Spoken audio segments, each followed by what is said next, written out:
Boxing has enjoyed a great year in 2017 with 2.5 months still to go. IBFWBA heavyweight champ Anthony Joshua Chapter 119 defends his belts against former title challenger Kubrat Pulev 251-13 later this month on October 28. The following week, on November 4, WBC champ Deontay Wilder 380-37 fights a rematch with the man he beat for the title back in January of 2015, Bermane Stiverne 2521-21. 5 weeks later on December 9, Ring Marvel's WBO super featherweight champ Vasyl Lomachenko 91-7 and WBO super bantamweight champ Guillermo Rigondeaux 170-11 meet in one of the more highly anticipated bouts of the year. Boxing is back and maybe the heavyweights too. Since Lennox Lewis last fought in 2003, the heavyweight division was dominated by the Klitschko brothers, Vladimir and Vitaly. The brothers were a tough tandem and were seldom challenged, which resulted in a boring and pedestrian heavyweight division. Then 5 years after winning a gold medal at the 2012 Olympic Games, British heavyweight Anthony Joshua beat former champ Vladimir Klitschko with the IBF and WBA titles on the line in a thrilling fight, and things were looking up. Add to the mix Deontay Wilder, who won a bronze medal at the 2008 Games and has recently emerged as an opponent for Joshua. And for the first time in a while there is a heavyweight title fight on the horizon that has fans picking sides. By this time next month, most likely Joshua and Wilder will have stopped their last opponents, Pulev and Stiverne, and attention will be focused on them meeting in a unification bout sometime before the summer of 2018. As it's been said before, Joshua vs. Wilder, an undefeated British heavyweight title holder who has knocked out every opponent he's fought, facing an undefeated American title holder who has stopped all but one of his 39 opponents, is a natural. Until Lennox Lewis started beating American heavyweights in high-profile bouts back in the mid to late 1990s, it was the fighters from the US who usually got the better of these matchups, but Lewis flipped the script and Joshua is looking to add another chapter. The most intriguing aspect about seeing Joshua and Wilder fight is that both are power punchers who view going the distance almost as a loss. But in reality, other than boasting a high KO percentage, they don't share much in common. With the exception of single-shot power in their respective right hands, Joshua gets the check in every category.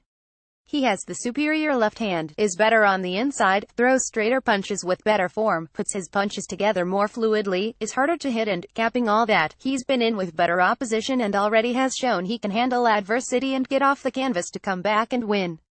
As fighters, I don't see them as being in the same league.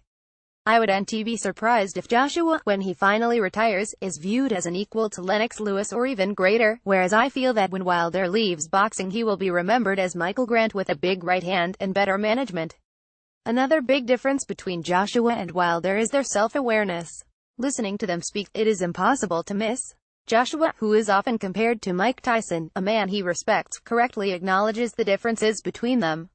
I can take people to the trenches, and I can turn it into a fight about heart, but I want to show my finesse, and Mike Tyson wasn't known for his heart, he was known for his technique, he was known for how great he was on the inside, Joshua told Sky Sports. A lot of fighters aren't known just for being sluggers and stuff. They are known for being great fighters, and that's where I'm trying to get to. That's why I don't call myself the greatest or the most feared fighter, or this or that, because I know I'm going to get to that. But I know I've got bags of heart and I'm willing to go through it to get to that. People think they can come and beat me. Mike Tyson broke his opponents before they got in the ring. I break them in the ring. Joshua is on point with all that he says. Pulev will enter the ring later this month believing he can win their fight, which is different than how he'd probably go into a fight with a prime Mike Tyson. Mike fell apart against Buster Douglas and twice against Evander Holyfield. He was down in 5 of his 6 defeats and never got up to come back and win. Joshua got up off the canvas in the 6th round and then overcame some tough rounds to come back and stop Vladimir Klitschko. Joshua has also said that he'd probably lose if he fought in MMA.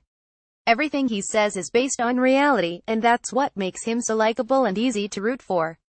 He's as tough and willing as any heavyweight in the world, but like Muhammad Ali during his title reign, especially during the 1970s, AJ likes to laugh and have fun. Conversely, Wilder, who has never fought anyone of note, keeps yelling about how he's one of the greats. Deontay has struggled, been hit a lot and looked like an amateur with a big punch in his last fight against Gerald Washington. I'm sure he trains hard, but in all honesty he hasn't improved much over the past 3 or 4 years.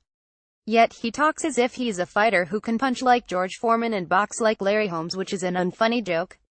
Now he's patting himself on the back for fighting Luis Ortiz, just because, on paper, they made it look like he was willing to take the fight.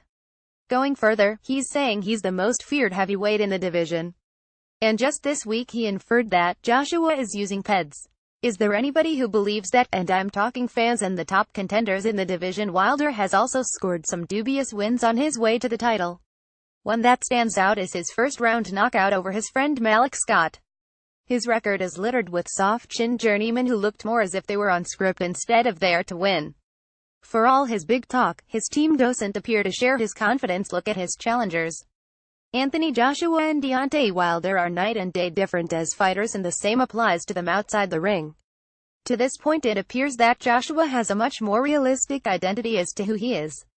Because of the cancellations involving the two best fighters Wilder was going to fight that fell through, Alexander Povetkin and Ortiz, there are many more doubters and questions surrounding Wilder. No, Wilder can't be faulted because Povetkin and Ortiz tested positive for PEDs, but it is too coincidental that in both instances he was about to face a fighter who he was not a prohibitive favorite to beat. The perception that he has been shying away from an authentically risky opponent will hover over him until he fights and beats Anthony Joshua. Frank Letierzo can be contacted at glovefist@gmail.com. Check out more boxing news on video at the Boxing Channel. Share on Facebook, share on Twitter, share on Google.